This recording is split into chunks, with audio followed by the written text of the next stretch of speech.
কৃষি খামার 24 টিম এই মুহূর্তে অবস্থান করেছে নাটোর জেলায়।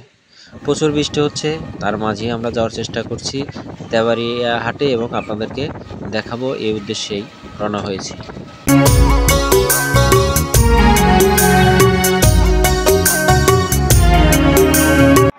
এই মুহূর্তে অবস্থান করেছি তেবাড়িয়া হাটে।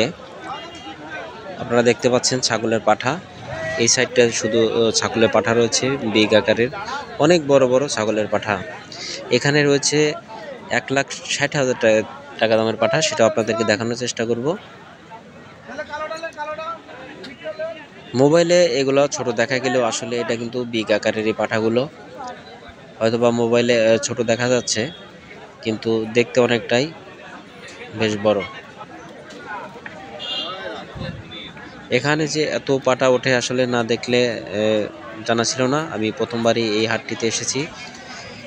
আমি শুনেছি যে এখানে অনেক বড় বড় বিগ আকারে পাঠা পাওয়া যায়।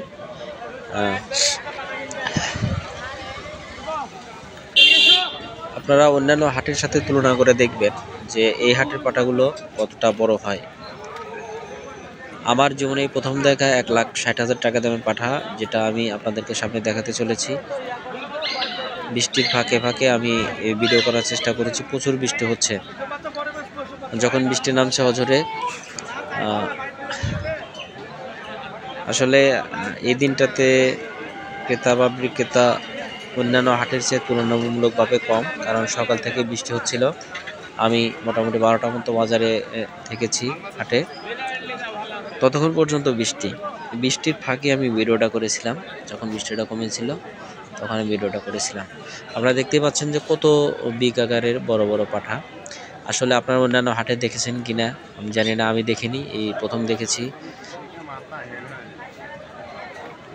আপনারা ভালো করে দেখলেই একটু বুঝতে সুবিধা হবে। দেখুন এই পাটাটার কি অবস্থা। মূলত হাট এবং বাজার খামার এগুলোই তুলে ধরার চেষ্টা করি। আপনাদের যদি দেখার কোনো ইচ্ছা থাকে, আমরা সিরাজগঞ্জ থেকে বিশেষ করে ভিডিও করে থাকি। সিরাজগঞ্জ, নাটোর, পাবনা, বগুড়া, এর মধ্যে যদি আপনাদের কিছু জানার থাকে আপনারা কমেন্ট করতে পারেন।